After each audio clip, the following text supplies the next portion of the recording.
My husband casually said, "My ex is coming to Christmas dinner," like it was no big deal. He had no idea what I was about to do next. While he smiled and set the table, I spent weeks secretly planning the ultimate holiday twist. When his beautiful ex walked through our door, everything seemed normal until I dropped the bomb that turned our perfect Christmas Eve into total chaos. Screenshots, secrets, and one unexpected guest no one saw coming. What happened that night shocked everyone, especially my husband. Boundaries were set, tears were shed, and our marriage was never the same again. Trust me, it didn't go the way he expected at all.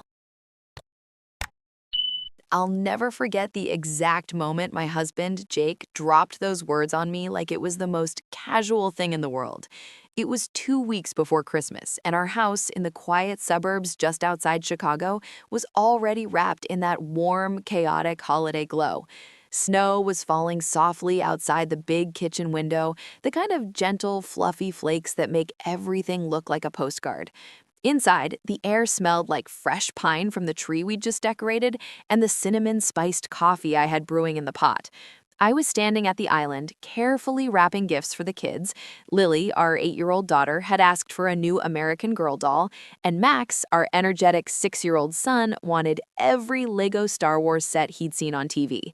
My fingers worked the shiny red ribbon, twisting it into a perfect bow, while Christmas carols played low on the speaker in the background. Bing Crosby singing about a white Christmas, of course. Jake walked in from the garage, still in his work coat, his cheeks red from the cold. He's always been that guy, tall, broad-shouldered, with that boyish grin that first made me fall for him back in college, the same grin that now made my stomach flip for entirely different reasons sometimes.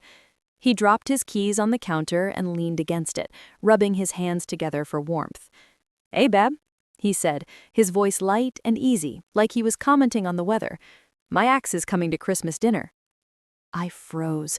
The ribbon slipped through my fingers and pooled on the countertop like spilled blood. My heart didn't just skip a beat, it slammed against my ribs so hard I was sure he could hear it. His ex, Sarah. The name alone sent a cold wave through me, even though the kitchen was warm from the oven where I'd been baking sugar cookies with the kids earlier. Sarah, the one he'd dated for 5 long years before we met, the ambitious marketing executive who jet-setted between New York and Chicago, always posting photos from rooftop parties and exotic trips, the one his old college buddies still joked about as the one that got away after a few beers at summer barbecues, the one whose name used to pop up in his stories every now and then, even years into our marriage. I forced my lips into what I hoped looked like a normal smile, but inside, my mind was screaming. "Oh?" I managed to say, my voice sounding strangely calm. "Sarah?" "Yeah," Jake shrugged, completely oblivious, reaching for a fresh cookie from the cooling rack. He took a bite and closed his eyes in that exaggerated way he does when something tastes good. "She's in town visiting her family for the holidays. Things have been pretty rough for her lately. Bad breakup, work stress, the whole package. I ran into her last week at that networking event downtown, and it just felt, I don't know, right to invite her. It's Christmas, Em. Spirit of the season and all that. The more the merrier, right?" He looked at me expectantly, that easy smile still plastered on his face, crumbs on his lip. "You're cool with that, aren't you? I mean, you're always the bigger person about stuff like this." Cool with it? The words echoed in my head like a bad dream. Cool with inviting the woman he used to compare me to, subtly over the years, into our home, into our family Christmas, the same Christmas where our kids would be ripping open presents under the tree we picked out together as a family, the same dinner table where we'd laugh, pass the ham, and make memories. I remembered every little comment he'd made over the years, the ones that stung like tiny paper cuts. "Sarah always got my ambition, you know?" Or, "Sarah hated all this commercial Christmas stuff, said it was too fake." Or the worst one, whispered late one night after a fight, "Sometimes I wonder what life would look like if things had gone differently with her." He thought those moments had faded. I hadn't forgotten a single one. I nodded slowly, picking up the ribbon again and forcing my hands to keep moving. "Of course, honey. Whatever you want. It's your family, too." The words tasted bitter on my tongue, but I kept my face neutral. Sweet, understanding wife Emily, just like always. Jake grinned wider, clearly relieved, and kissed me on the cheek before heading upstairs to change. "You're the best, babe. This is gonna be great." As soon as his footsteps disappeared up the stairs, I let out a shaky breath and gripped the edge of the counter. The kids were in the living room, giggling over a board game, their innocent laughter floating in like background music to my racing thoughts. Lily called out, "Mommy, can we put the star on the tree tonight?" And I answered automatically, "Sure, sweetie, in a minute." But my mind wasn't on the tree. It was spinning, calculating, picturing Sarah walking through our front door in her designer coat, hugging Jake a little too long, flashing that confident smile while she eyed our life, our kids, our home, our marriage. Something deep inside me shifted that afternoon. It wasn't blind rage. It wasn't tears. It was colder than the snow piling up outside. It was clarity. Jake had no idea what he'd just started. He had no clue that his casual little invitation had lit a fuse I didn't even know was there. That night, after the kids were tucked into bed with stories of Santa and reindeer, I lay awake beside Jake. He was snoring softly, one arm thrown over his pillow, completely at peace. The glow from the streetlights filtered through the curtains, casting long shadows across our bedroom. I stared at the ceiling, my heart still pounding with that same steady rhythm from earlier. He thought I'd just smile and play hostess, bake extra cookies, make small talk about her glamorous life while I served mashed potatoes and pretended everything was fine. Little did he know, I was already planning. I slipped out of bed quietly, grabbed my phone, and tiptoed downstairs to the kitchen. The house was silent, except for the hum of the refrigerator and the distant howl of winter wind. I poured myself a glass of wine, the good bottle we'd been saving, and sat at the island, the same spot where he'd dropped his bombshell hours earlier. My fingers hovered over the screen. First, I texted my best friend Mia. "Call me tomorrow, urgent. Jake just invited Sarah to Christmas dinner." Then I opened my notes app and started typing. Names, old mutual friends, details I'd quietly remembered over the years, screenshots I'd saved months ago when Jake left his phone unlocked on the counter during one of his late business trips. The plan wasn't fully formed yet, but the seed was planted. A holiday twist, something no one, especially not Jake, would see coming. As I sipped my wine, watching the snow swirl under the street lamp outside, a small, determined smile crept across my face. Christmas was coming, and this year it was going to be unforgettable. That night, after the kids were finally asleep and the house had settled into that quiet, snowy silence only a Chicago winter can bring, I lay wide awake in our king-sized bed. The glow from the streetlights outside painted soft blue patterns across the ceiling through the half-open blinds. Jake was snoring softly beside me, one arm draped lazily over his pillow, completely oblivious to the storm brewing in my chest.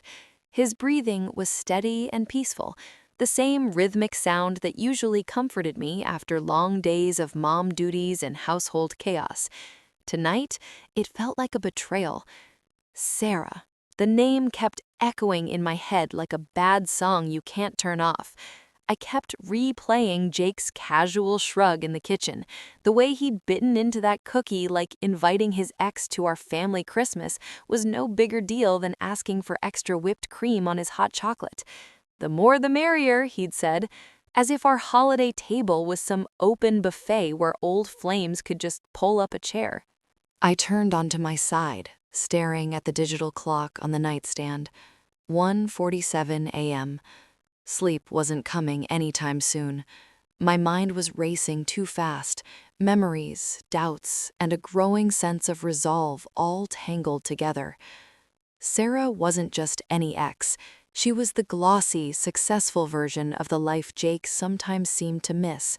The marketing executive who closed million-dollar deals in New York while I was here changing diapers, packing school lunches, and supporting Jake through his climb up the corporate ladder at the architecture firm. Over the years, he'd dropped little comments that I'd pretended didn't sting. Sarah always understood my drive, he'd say after a tough day at work, or during one late-night argument when we were both exhausted.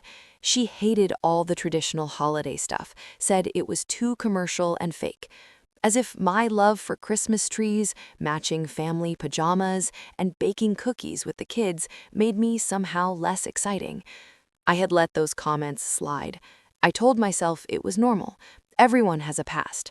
But tonight, something felt different, deeper, like a line had been crossed that couldn't be uncrossed. Jake shifted in his sleep and mumbled something incoherent. I held my breath until he settled again. Part of me wanted to shake him awake and demand answers. Why her? Why now? Why in our home, surrounded by our children and our carefully built life? But another part, the colder, more strategic part that had woken up the moment he said those words, knew that anger right now would only make me look insecure, and I refused to give Sarah that satisfaction, even if she wasn't in the room yet. Instead, I slipped quietly out of bed, my bare feet padding across the cool hardwood floor. I grabbed my soft fleece robe from the hook on the bathroom door and tiptoed downstairs. The house felt different in the middle of the night, bigger, emptier, full of shadows and possibilities. The Christmas tree in the living room twinkled with white lights, the ornaments the kids had made at school sparkling like tiny stars. Lily's handmade snowflake and Max's lopsided reindeer hung front and center. This was our home, our family, and Jake had invited someone from his past to sit at our table like it was nothing. In the kitchen, I poured myself a glass of the leftover red wine from dinner and sat at the island, the same spot where the bombshell had dropped just hours earlier. The snow was still falling outside, thicker now, blanketing the neighborhood in perfect quiet. I opened my phone and stared at the screen for a long moment before texting my best friend Mia. "Call me first thing tomorrow. Jake invited Sarah to Christmas dinner. I need to talk." Mia had known me since college. She'd been there through the early dating days with Jake, the wedding planning stress, and the sleepless newborn nights. She'd heard the Sarah stories over wine nights and knew exactly how much history lingered there. Her reply came almost instantly, even at this hour. "WTF? Call you at 8. Stay strong, girl." I set the phone down and took a slow sip of wine. The warmth spread through my chest, but it didn't calm the racing thoughts. I wasn't just hurt. I was thinking, planning, calculating every move like a chess game, where the stakes were my marriage, my dignity, and the stability of our kids' childhood memories. By the time the clock ticked past 3 a.m., the outline of a plan had started forming in my mind. It wasn't about revenge, not exactly. It was about boundaries, about making sure Jake understood that our life together wasn't something he could casually risk for a nostalgic trip down memory lane. About showing him, and Sarah, that the understanding wife had limits, and those limits had just been tested. The next morning came too quickly. Sunlight streamed through the frost-laced windows, turning the snow outside into a glittering wonderland. The kids woke up full of energy, demanding pancakes with chocolate chips and Christmas cartoons. Jake came downstairs looking refreshed, kissing me on the cheek like nothing had changed. "Morning, babe. Sleep okay?" he asked, pouring himself coffee. "Great," I lied with a sweet smile, flipping pancakes on the griddle. "You?" He grinned, like a baby. "Hey, I was thinking, maybe we should pick up some of that Pinot Noir Sarah likes, to make her feel welcome." My grip tightened on the spatula, but I kept my voice light. "Sure, whatever you think." He had no idea that while he was suggesting wine, I was already making mental lists. Quiet calls I'd make once he left for work, old mutual friends I could reach out to, details I'd quietly gathered over the years, screenshots from his phone I'd saved months ago during one of his late nights at the office. Nothing explosive on its own, but enough to paint a picture. After Jake left for the firm and the kids were dropped off at school, I sat at the kitchen table with a fresh cup of coffee and my notebook. The house was finally quiet. I started writing. Names, dates, old messages, potential favors. I even pulled up Sarah's LinkedIn and Instagram, scrolling through her polished photos with a strange mix of envy and determination. By the end of the day, I'd made 3 careful phone calls. Nothing obvious, nothing desperate, just strategic seeds planted. My best friend Mia agreed to help without hesitation. "Girl, I've got your back. This is not okay," she'd said. As the afternoon light faded and the kids came home from school, bubbling with excitement about the upcoming holiday break, I smiled and played the perfect mom. We baked more cookies, hung stockings, and watched Rudolph on TV. But underneath the holiday cheer, the tension in my chest kept building, like a storm gathering on the horizon. Jake came home that evening talking about work deadlines and how excited he was for a real family Christmas this year. He even suggested we all watch a movie together after dinner. I cuddled up next to him on the couch, Lily on my lap and Max sprawled across Jake's legs, but my mind was elsewhere. The calm before the storm felt deceptively peaceful. Christmas Eve was approaching fast, and with it, the moment I'd reveal the holiday twist no one, especially Jake, saw coming. He thought I was being the bigger person, sweet, understanding Emily. Little did he know I was preparing for war. The week after Jake dropped his bombshell flew by in a whirlwind of holiday chaos that only a suburban Chicago December can deliver. Snow piled up on the sidewalks, turning our quiet neighborhood into a winter wonderland straight out of a Hallmark movie. Inside our house, the energy was electric. Lily and Max were counting down the days to Christmas break with the kind of excitement that made every morning feel like a celebration. They helped me hang garland along the banister, fought over who got to put the next ornament on the tree, and begged me to play All I Want for Christmas Is You on repeat until I thought my ears might bleed. On the surface, I played the perfect holiday mom and wife. I baked batches of gingerbread cookies with the kids, their little hands covered in flour and icing. We made paper snowflakes and taped them to the windows so they'd glow when the porch light came on at night. I even dragged Jake out one evening to pick up a fresh pine wreath for the front door, laughing as snowflakes landed on his eyelashes. He kept mentioning Sarah in passing. She always loved a good Cabernet, or maybe we should play that old Dave Matthews playlist she used to blast in the car. Each comment landed like a tiny needle, but I smiled sweetly every time and said, "Sure, honey, whatever makes the night nice." He thought I was being gracious, understanding, the bigger person. Little did he know I was quietly turning our home into a battlefield.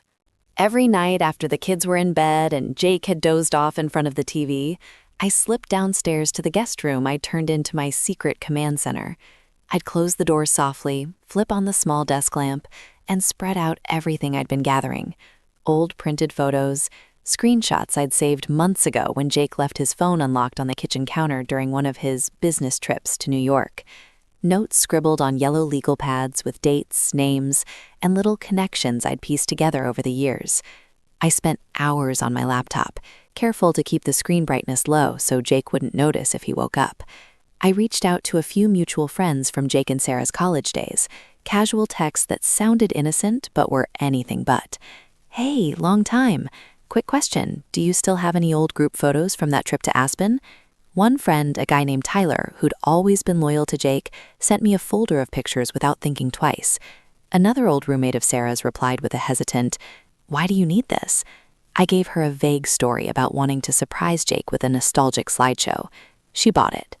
My best friend Mia was my rock through all of it. We talked on the phone late at night, her voice coming through my earbuds while I paced the guest room in my fuzzy socks. "Emily, are you sure about this?" she asked more than once, concern mixing with excitement in her tone. "This could blow up in your face." "I know," I whispered back, staring at a particularly flirty text exchange I'd printed out. "But if he's going to bring her into our own home like our marriage is some casual reunion, then I'm not going to sit there smiling like a doormat. He needs to see what happens when you cross certain lines." Mia sighed, but ultimately supported me. She even helped track down Sarah's current situation through a couple of her own contacts. "Looks like things with her fiancé David are on the rocks," Mia reported one night. "Big fight last month. She told people she was taking a break to figure things out. Interesting timing, right?" That piece of information lit a spark in me. I wrote it down in bold letters and circled it twice. I also spent time practicing in front of the bathroom mirror when no one was home. I rehearsed my lines, my expressions, the exact tone I wanted to use. Calm, gracious, but with steel underneath. I tried on different outfits for Christmas dinner, settling on a deep red velvet dress that hugged my curves in all the right places. It wasn't flashy, but it made me feel powerful, like the woman who had built this life, raised these kids, and refused to be erased by nostalgia.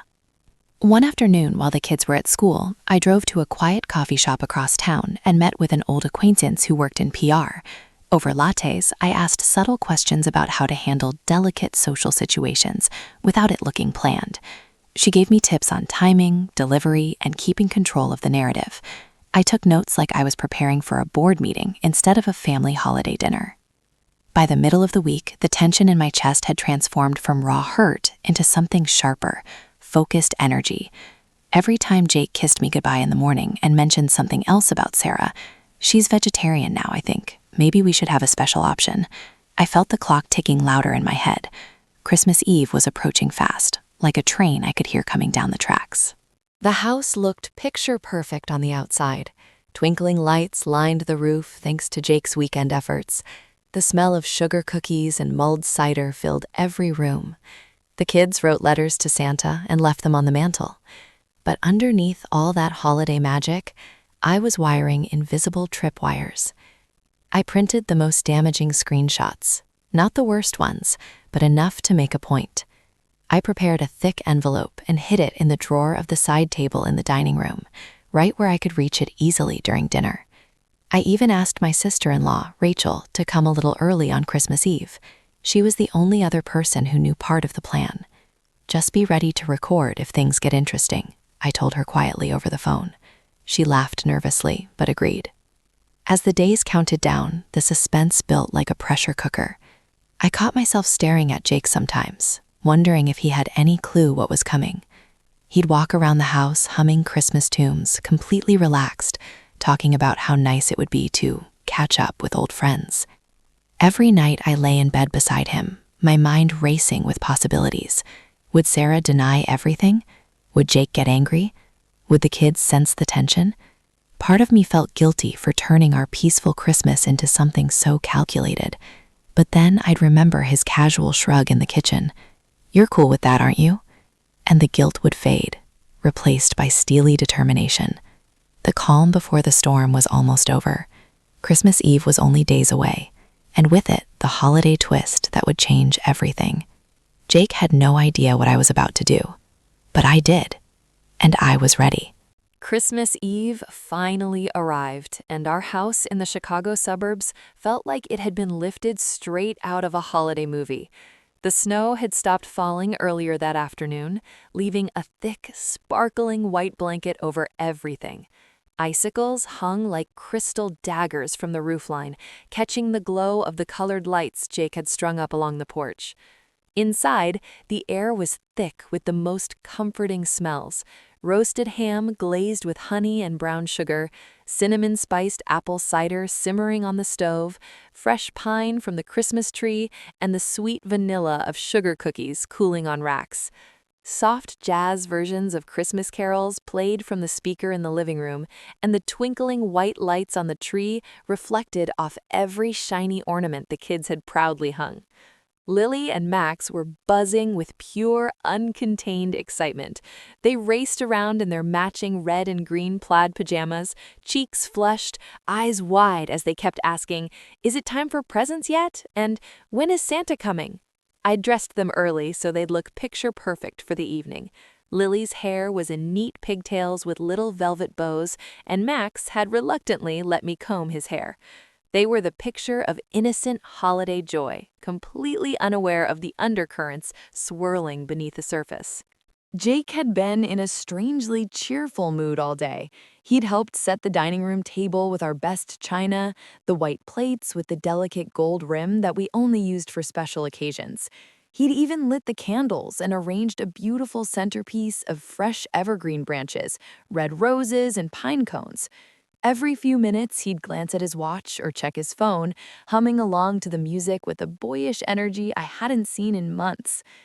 "Everything looks amazing, babe," he said, coming up behind me in the kitchen and wrapping his arms around my waist. He kissed the side of my neck. You really outdid yourself this year. Sarah's going to love it. I smiled, stirring the gravy on the stove so he couldn't see my face.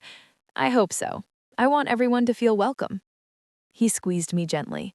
You're the best, seriously. Most wives would freak out about an ex coming over, but you're so chill about it. It means a lot. Chill. That word almost made me laugh out loud, a bitter, sharp laugh I swallowed down. If only he knew how much planning, how many late nights, and how many careful calculations had gone into this chill evening. Instead, I turned around in his arms and gave him a soft kiss. It's Christmas. Family is family, right? He grinned, clearly relieved, and went back to adjusting the napkins on the table. My sister-in-law Rachel arrived a little early, as we'd planned. She gave me a quick, knowing hug in the hallway while Jake was upstairs changing. You sure about this? She whispered, her eyes wide with a mix of nerves and excitement. I'm sure, I replied quietly, smoothing down my deep red velvet dress. It hugged my figure perfectly, elegant but powerful. I paired it with simple diamond studs Jake had given me for our anniversary, and just enough makeup to look polished and confident. Just keep your phone ready, and make sure the kids stay distracted if things get interesting. Rachel nodded, squeezing my hand. I've got your back. At exactly 6:30 p.m., the doorbell rang. The sound cut through the holiday music like a knife. My heart instantly kicked into overdrive, pounding so hard I could feel it in my throat. Jake's face lit up with that familiar grin, the one that used to make me weak in the knees, but now sent a different kind of flutter through my stomach. That's probably her, he said, wiping his hands on a dish towel. Be nice, okay? Let's make this a good night. I took a slow, steadying breath, smoothed the front of my dress one last time, and walked to the front door with my head held high. The porch light cast a warm, golden glow on the fresh snow outside. I could see her silhouette through the frosted glass, tall, elegant, confident even in the way she stood. I opened the door with the warmest, most gracious smile I could muster. There she was, Sarah. She looked every bit as flawless as I had imagined and feared. Long, dark hair fell in perfect waves over her shoulders, dusted lightly with snowflakes. Her designer coat was charcoal gray, tailored perfectly, and underneath I caught a glimpse of a sleek black dress that screamed New York sophistication. Her makeup was flawless, lips painted a bold red that matched the season. She carried a bottle of expensive-looking wine and a small gift bag, her posture radiating that effortless confidence I'd always envied from afar. Sarah, Jake's voice boomed behind me, warm and welcoming. He stepped forward and pulled her into a hug that lasted just a second too long for my comfort. It's so good to see you. Come in, come in. It's freezing out there. Sarah laughed, that bright, melodic laugh I'd heard in old videos years ago. Jake, you look amazing. Seriously, the dad life suits you. Her eyes flicked past him and landed on me. She smiled, polite, but with that subtle edge of appraisal. And you must be Emily. I've heard so much about you. It's really nice to finally meet you properly. Likewise, I said, my voice steady and sweet as I took her coat and hung it in the closet. My hands were surprisingly calm. We're so glad you could join us tonight. Please, come in and make yourself comfortable. As we moved from the foyer into the living room, the kids peeked out from behind the couch, curious but shy. Lily waved shyly, while Max stared with wide eyes. Sarah crouched down gracefully to their level. You two must be Lily and Max. Your dad has told me all about you. I brought you something small. She handed them the gift bag, and they tore into it with delight, fancy chocolates and little holiday trinkets. Jake watched the scene with obvious pleasure, his eyes soft as he looked at Sarah interacting with our children. I caught the way he watched her, that old spark flickering in his gaze, the one that used to be reserved only for me. My stomach twisted tightly, but I kept my expression warm and composed. The real show hadn't even started yet. This was just the opening act. We settled into the living room with drinks. Jake poured Sarah a generous glass of the Pinot Noir he'd specially bought for her. She launched into stories about her life in New York, the big projects she was leading, the glamorous parties, the endless travel. Every laugh from Jake felt like a small cut across my skin. Rachel sat quietly in the corner, her phone discreetly in her lap. Sarah turned to me at one point, her smile polite but carrying that faint hint of pity. Your home is so cozy, Emily. It must be nice having this quiet family life. I smiled back, raising my own glass. It is very fulfilling. But inside, my pulse was racing. The tension in the room was already thickening, invisible to everyone else, but electric to me. Dinner was about to be served, and with it, the moment I'd been preparing for all week. The arrival had gone smoothly, too smoothly. The real twist was coming, and no one, especially not Jake, had any idea what was about to hit them. Dinner was served at 7:30 sharp, and the dining room looked like something out of a holiday magazine spread. The long oak table glowed under the soft light of the chandelier and the flickering candles Jake had arranged so carefully. Golden light danced off the china, the crystal wine glasses, and the polished silverware. The roasted ham sat proudly in the center, glazed to perfection with a glistening honey crust. Beside it were creamy mashed potatoes, roasted Brussels sprouts with bacon, homemade gravy, and a beautiful winter salad with pomegranate seeds and candied pecans. The kids' plates had smaller portions with extra cheese on their potatoes because that's how they liked it. Everyone took their seats. Jake sat at the head of the table, looking proud and relaxed in his dark green sweater. I sat to his right, Sarah directly across from him, exactly where he had suggested she sit, so they could catch up easily. Rachel was on my left, and the kids were nestled between us, their little legs swinging under the table. The Christmas music played softly in the background, but it felt distant now, almost like background noise to the real soundtrack happening in my head. We started with a simple toast. Jake raised his glass, smiling warmly at everyone.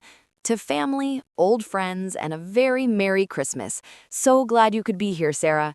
Sarah clinked her glass against his with a bright laugh.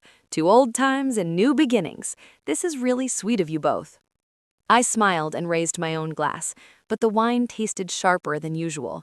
To a memorable night, I added quietly. The conversation started light and festive. Lily chattered about what she wanted from Santa, and Max kept sneaking extra rolls when he thought no one was looking. Rachel asked polite questions about Sarah's job in New York, and Sarah launched into stories that make her sound like she was living the dream, closing big campaigns, attending exclusive events, flying first class to Los Angeles for meetings. Every time she spoke, she gestured gracefully with her hands, her red nails catching the candlelight. Jake hung on every word. He laughed at her jokes a little too loudly. He refilled her wine glass before it was even half empty. At one point, he said, "Remember that time in college when we drove to Michigan for that concert and got stuck in the snowstorm?" Sarah's eyes lit up. "Oh my God, yes! We stayed up all night talking in that crappy motel. Best night ever." I kept a pleasant expression on my face, passing the potatoes and making sure the kids ate their vegetables. But inside, each shared memory felt like a small blade twisting slowly. These were stories from a time before me, a version of Jake I had never known, carefree, adventurous, untethered. The Jake who sometimes seemed to miss that freedom when our life got too filled with school runs, mortgage payments, and soccer practices. Sarah turned her attention to me midway through the main course. She tilted her head with that polished, slightly pitying smile I was starting to recognize. "Emily, you're so brave staying home with the kids full-time. I could never do that. My life is so chaotic with travel and deadlines. Jake always said he wanted someone traditional, someone who could create a real home. Looks like he got lucky with you." The table went strangely quiet for a moment. Even the Christmas music seemed to fade. Lily lived up from her plate, sensing the shift in energy but not understanding it. Jake chuckled nervously and reached for more ham. "Sarah." I took a slow sip of wine, letting the moment stretch just long enough. My heart was hammering, but my voice came out steady and sweet. "Thank you, Sarah. I do feel very lucky too. We've built something really special here." I set my glass down carefully. The suspense had been building in my chest for weeks, and now it felt like a live wire humming under my skin. This was the moment, the perfect opening I had been waiting for all evening. I stood up slowly, smoothing the front of my red velvet dress. All eyes turned to me. Jake's fork paused halfway to his mouth. Sarah looked up with mild curiosity. Rachel's hand discreetly moved toward her phone under the table. Speaking of luck and special things, I said, my tone warm but laced with something sharper underneath. I actually have a little surprise prepared for everyone tonight, especially for you, Sarah. Jake mentioned you've been going through a tough time lately. The breakup, the stress at work, all of it. I wanted to make sure you felt truly welcome in our home this Christmas. Jake frowned slightly, setting his fork down. A surprise? I walked gracefully to the side table near the window, my heels clicking softly on the hardwood floor. The thick manila envelope I had hidden there weeks ago felt heavy in my hands as I picked it up. The room was completely silent now, except for the faint crackle of the candle flames. Sarah shifted in her seat, her confident smile faltering just a fraction. That's really thoughtful of you, Emily. You didn't have to do anything. Oh, but I did, I replied calmly, turning back toward the table. No secrets at Christmas, right? Especially not when we're all sitting here together as one big happy group. I handed the envelope directly to Sarah.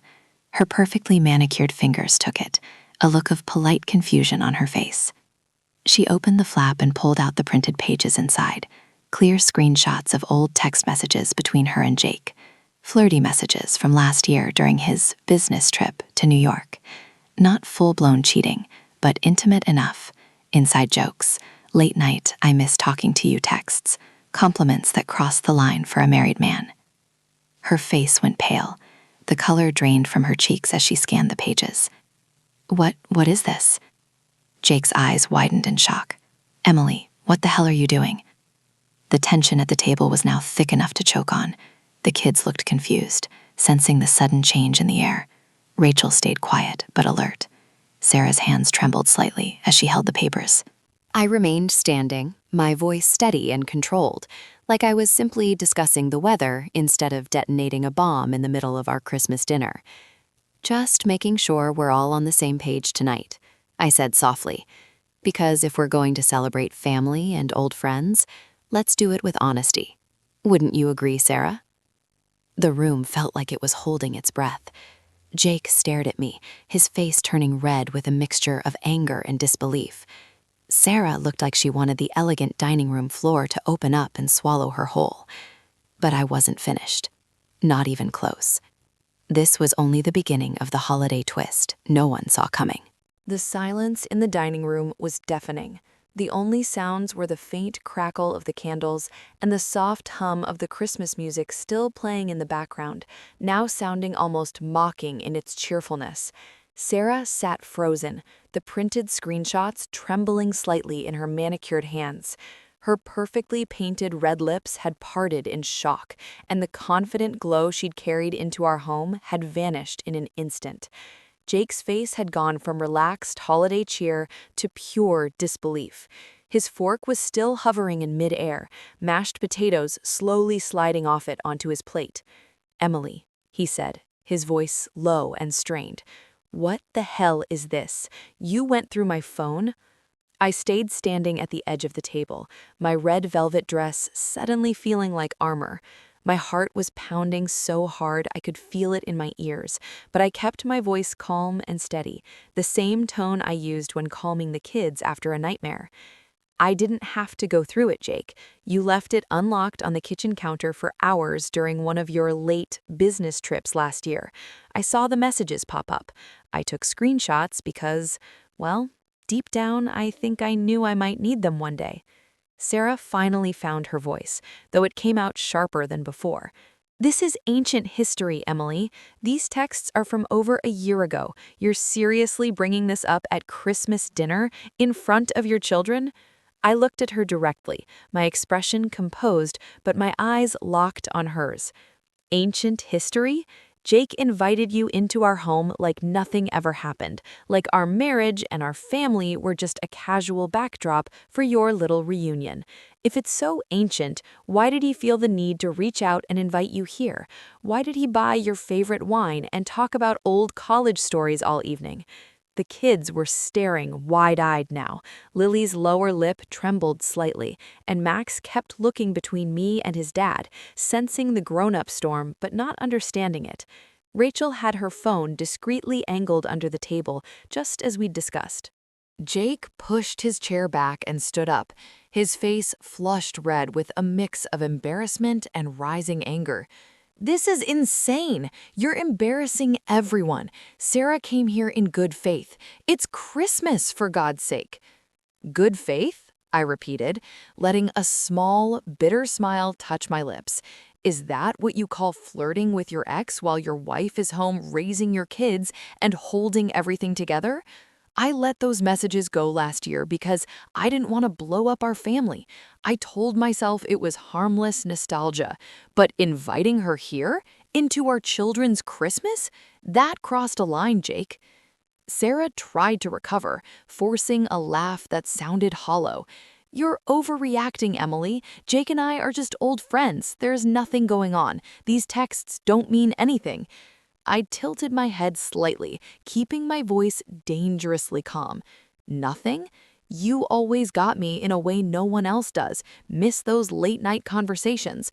That doesn't sound like nothing to me, especially not when you're sitting at my dinner table telling me how brave I am for staying home with the kids."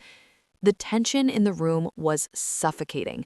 My mother-in-law, who had arrived quietly earlier and was sitting at the far end of the table, gasped softly and clutched her napkin. Jake ran a hand through his hair, looking trapped between anger and guilt. I wasn't yelling. I wasn't crying. That seemed to make it worse. My controlled delivery made every word land heavier. Sarah stood up too, smoothing her sleek black dress with shaking hands. "I think I should leave. This is clearly not the evening I expected." But I raised my hand gently, stopping her. "Not yet, Sarah, because there's more to this surprise." Jake's eyes narrowed. "Emily, stop. You've made your point. This is humiliating." I walked back toward the side table, my heels clicking deliberately on the hardwood. The second part of my plan, the one that had kept me up for so many nights, was about to unfold. The real twist, the one that would flip the entire evening on its head. I picked up my phone from the side table and sent a quick text I had prepared earlier. Then I turned back to the table, my pulse racing, but my face still composed. "Actually," I said, my voice carrying a new edge of quiet strength, "I wanted everyone to have full closure tonight, because boundaries matter, especially at Christmas." Just then, the doorbell rang again. The sound cut through the room like a gunshot. Everyone froze. Jake frowned deeply, confusion replacing some of his anger. "Who else is coming? Emily, what did you do?" I didn't answer right away.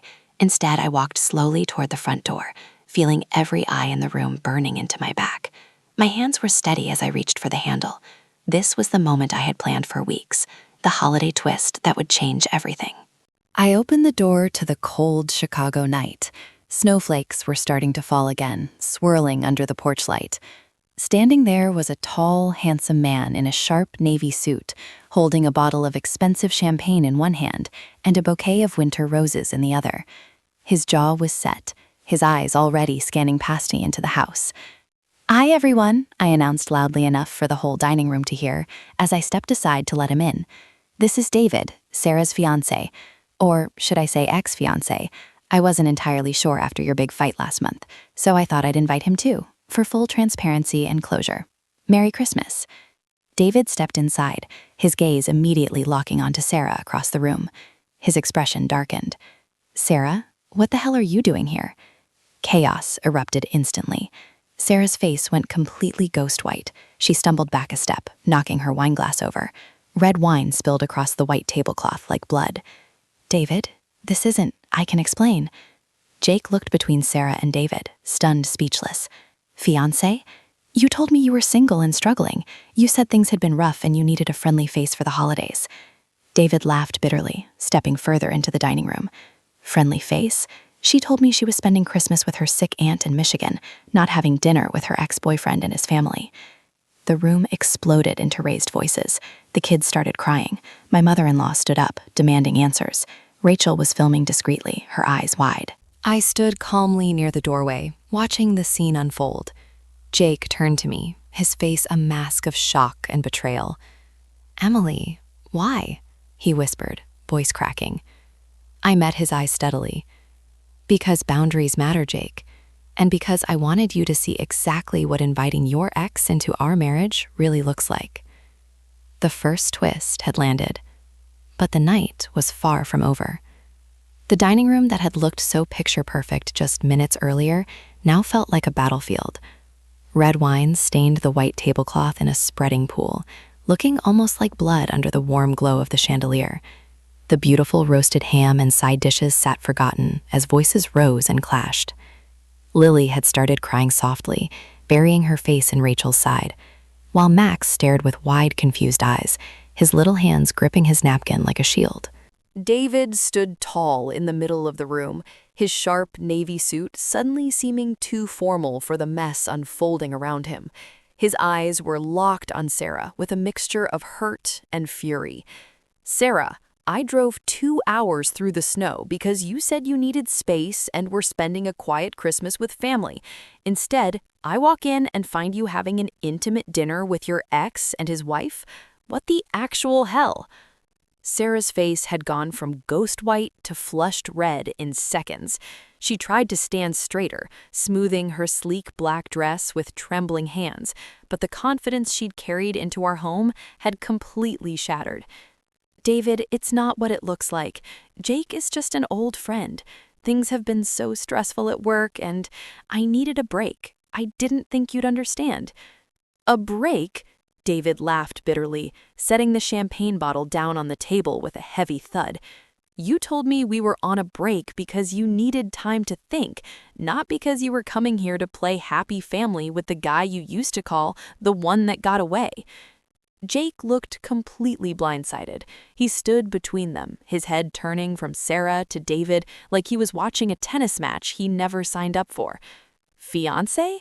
Sarah, you told me you were single. You said you had a bad breakup and things were rough. You made it sound like you needed support, like coming here was harmless." "It was harmless. I didn't plan for any of this. Emily is the one who turned a simple dinner into some kind of ambush."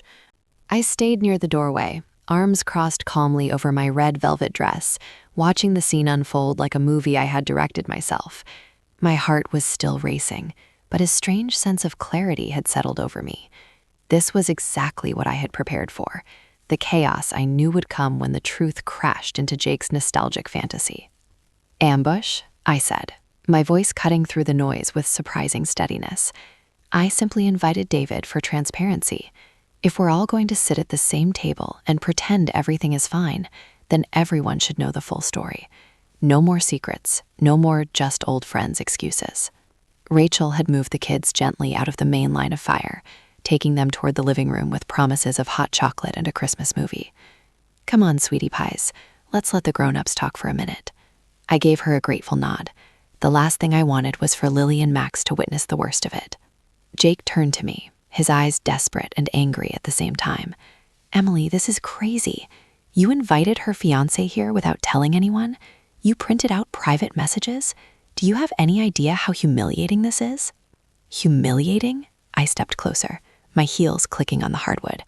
"Try feeling humiliated every time you casually mentioned how Sarah understood your ambition, or how she hated commercial Christmas stuff, like the traditions I've worked so hard to create for our family. Try feeling it when you invite her into our home on Christmas Eve, like our marriage is optional. I protected our family for years by staying quiet. Tonight, I decided to stop." Sarah tried to gather her things, grabbing her purse with shaking hands. "I'm leaving. This was a mistake." David blocked her path gently but firmly. "No, we're going to talk about this right now. You lied to me. Again. You said the ex was completely out of the picture." The argument between Sarah and David spilled into the corner of the dining room. Their voices rose, old grievances pouring out like the spilled wine. She accused him of being too controlling. He threw back that she was emotionally unavailable and always kept one foot in the past. It felt like watching a bad reality show unfold live in our home, complete with dramatic gestures and interrupted sentences. Jake pulled me aside into the kitchen, away from the main chaos. The smell of roasted ham still lingered, but it now mixed with the sharp scent of tension. He closed the swinging door partially, his face flushed and his voice low. "Emily, why did you do this? I thought you were okay with it. You said whatever you want. I never meant to hurt you. I missed the old days sometimes, the freedom, the excitement, but that doesn't mean I don't love you and the kids." I looked at him, really looked. The man I had married, the father of my children, the one who used to make me laugh until my sides hurt. Tonight he looked smaller somehow, lost. "You almost lost it all for a fantasy, Jake," I whispered, my voice steady but filled with quiet pain. "One casual invitation, one walk down memory lane, and you were willing to risk the life we built, the kids' Christmas memories, our marriage." Tears welled in his eyes for the first time. He reached for my hand, but I kept mine at my sides. "I didn't think it would turn into this, I swear. Sarah was just a what if, but you're my real life." In the dining room, the voices grew louder again. Sarah was crying now, mascara starting to run. David was shaking his head, saying something about how he couldn't trust her anymore. My mother-in-law had moved to the living room with Rachel and the kids, trying to keep things calm with Christmas songs and cookies. I stepped back from Jake and looked toward the chaos. The night isn't over yet, but one thing is clear. Boundaries matter. And tonight, everyone is learning exactly where mine are. Jake stood there, speechless, as the weight of what he had started finally began to sink in. The chaos had erupted exactly as I had expected. But underneath the raised voices and spilled wine, something else was stirring. The first cracks in the foundation of our marriage that might, just might, lead to real healing. Or complete destruction. Only the rest of the night would tell. The chaos in our dining room had reached a fever pitch. Voices overlapped in a messy symphony of accusations, defenses, and hurt. Sarah stood near the corner, tears streaking her mascara down her cheeks, while David paced back and forth, his expensive champagne bottle now forgotten on the table, like a discarded prop. The spilled red wine had soaked into the tablecloth, creating a permanent-looking stain that mirrored the mess we'd all made of Christmas Eve. "I can't believe you lied to me again," David's voice boomed, his face tight with frustration. "You said you needed space to figure things out, not to come play house with your ex and his family. How many times have you done this, Sarah? How many old friends' dinners have there been?" Sarah wiped her eyes angrily, her perfect red lipstick now smudged. "You're always so controlling, David. You never give me room to breathe. Jake was just being nice. It's Christmas. People reach out to old friends. It doesn't mean anything." Jake stood frozen between them, looking completely out of his depth. His green sweater, which had looked so festive earlier, now seemed rumpled and out of place. He kept running his hands through his hair, eyes darting from Sarah to David to me. For the first time all evening, he looked truly regretful, like the weight of his casual invitation had finally crashed down on him. In the living room, Rachel had managed to settle the kids with a Christmas movie and hot chocolate. I could hear faint sounds of Rudolph playing, their innocent laughter mixing strangely with the raised voices in the dining room. My mother-in-law sat with them, occasionally glancing toward us with worried eyes, but she stayed quiet, letting the storm play out.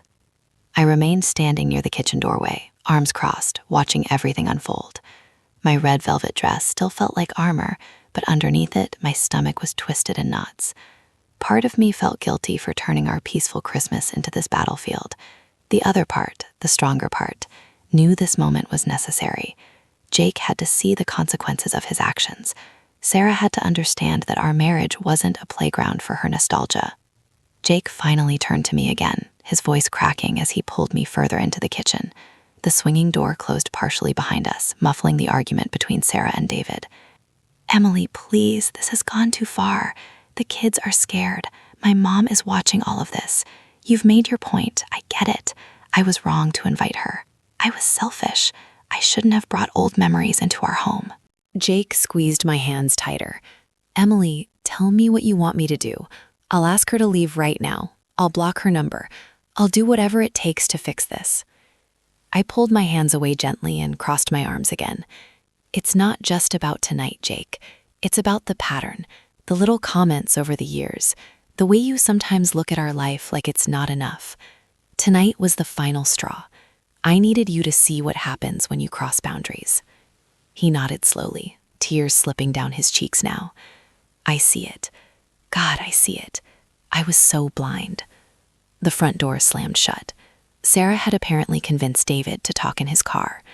Through the window, I could see them arguing under the porch light, snow falling around them like a dramatic movie scene.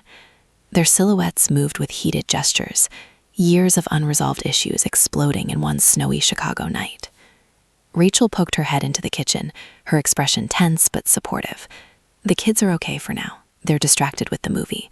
But this is getting intense. Do you want me to stay longer? I nodded gratefully. Yes, please. Just keep them calm. I'll come out soon. As Rachel disappeared back into the living room, Jake sank into one of the kitchen chairs, head in his hands. The house felt strangely quiet now that Sarah and David's voices had moved outside. The Christmas music still played softly from the speaker, but it felt ironic, cheerful notes floating over a broken evening. I sat down across from him, the weight of the night finally pressing down on me. My carefully planned twist had worked better than I could have imagined. The fantasy Jake had been chasing had shattered right in front of him. But now came the harder part. What happened next? Jake looked up at me, his eyes raw and vulnerable. What happens now, Emily? Are we okay? I took a deep breath, the suspense of the entire evening still humming in my veins. Tonight changed everything, Jake. Whether it's for better or worse depends on you. We can rebuild with real honesty and boundaries, or we can keep pretending. But I won't pretend anymore. He reached across the table, and this time I took his hand. The breaking point had been reached. The question was whether our marriage would break or finally begin to heal. Outside, the snow continued to fall, covering the driveway and the arguing couple. Inside, our family's future hung in the balance. And for the first time all night, I felt a small spark of hope mixed with the pain. Emily? Jake's voice came out broken, barely above a whisper. He lifted his head, and I saw tears streaming down his face. Real, unguarded tears. I'm so sorry. I never meant for any of this to happen. I thought inviting Sarah was harmless. Just Christmas spirit. Just being a decent guy to someone from my past. I didn't realize how much it would hurt you. I watched him carefully, searching for sincerity in his eyes. You didn't realize, or you didn't want to realize. You've dropped little comments for years, Jake. Sarah always understood my ambition. Sarah hated all the commercial holiday stuff. Every time you said those things, it felt like you were comparing me to her. Like our life, our kids, our home, our traditions, wasn't enough for you. He winced as if I'd slapped him. I know. God, I know now. I was stupid and selfish. I got caught up in nostalgia. When I ran into her last month, she looked so put together, so free. My life felt routine. Work, kids, mortgage, the same routines every day. From one stupid moment, I wanted to feel that old excitement again, but I swear I never wanted to lose you. You and Lily and Max, you're my whole world. His voice cracked on the kids' names. He reached across the table and took my hands in his. This time his grip was desperate, almost pleading. Please tell me I haven't destroyed everything. Tell me we can fix this. Outside, Sarah and David's argument grew louder for a moment before fading as they moved farther down the driveway. I could see their silhouettes through the window, two broken figures arguing in the snow. Part of me felt a strange satisfaction that Jake was finally witnessing the real consequences of his harmless invitation. The fantasy had collided hard with reality. In the living room, I could hear Rachel quietly talking to the kids, trying to keep their Christmas Eve magical despite the storm happening 20 feet away. Lily's small voice asked, "Is Daddy okay? Why is everyone yelling?" My chest tightened. Protecting our children had always been my priority. Tonight, I had risked that protection to save our family in the long run. I squeezed Jake's hands, but didn't pull away. You almost lost it all tonight, Jake. Not because of Sarah's texts or her visit. because you stopped seeing the value in what we have. I've spent years being the steady one, the one who stays home, who plans the holidays, who holds everything together while you chase promotions and what-ifs. I deserved better than being blindsided with, "My ex is coming to Christmas dinner," like it was nothing. Jake nodded, fresh tears falling. You did. You do. I took you for granted. I thought you'd always be there, always understand, always be the bigger person. Tonight you showed me you have limits. And honestly, I needed to see that. I needed the shock. He stood up slowly and came around the table, kneeling in front of my chair like he was proposing all over again. His hands rested on my knees. I love you, Emily. Not the old college version of me, not the fantasy. I love the life we built, the messy mornings, the soccer games, the way you make our house feel like home every Christmas. I was an idiot for risking that. If you'll give me another chance, I'll prove it to you. Therapy, boundaries, deleting every trace of Sarah, whatever it takes. I looked down at him, this man I had loved for over a decade, now completely broken on our kitchen floor on Christmas Eve. The suspense of the entire night, all the planning, the secrets, the calculated moves, had led to this raw, honest moment. No more hiding, no more pretending. "I'm not sure if I can trust you right away," I said softly, my own eyes stinging with unshed tears. "Tonight hurt, deeply, but I'm willing to try if you're truly committed to changing. No more casual invitations to exes, no more comparing our life to the past. Real honesty, even when it's uncomfortable." By midnight, our house had finally fallen into an uneasy silence. The snow outside had turned into a thick, peaceful blanket, covering the tire tracks Sarah and David had left behind in the driveway. Inside, the dining room still bore the scars of the evening, the stained tablecloth, half-empty plates, and melted candle wax. The beautiful Christmas tree in the living room twinkled on, its white lights reflecting off the ornaments Lily and Max had made with such pride. But the magic of the night felt different now, heavier, more real. The kids had finally fallen asleep upstairs, exhausted from the emotional undercurrents they didn't fully understand. Rachel had helped tuck them in, whispering that Santa would still come because Mommy and Daddy fixed everything. My mother-in-law had left shortly after Sarah and David drove away, giving me a long, tight hug and a quiet, "Call me tomorrow," before stepping into the cold night. Jake and I sat on the living room couch, the only light coming from the tree and the soft glow of the fireplace. He hadn't let go of my hand since our conversation in the kitchen.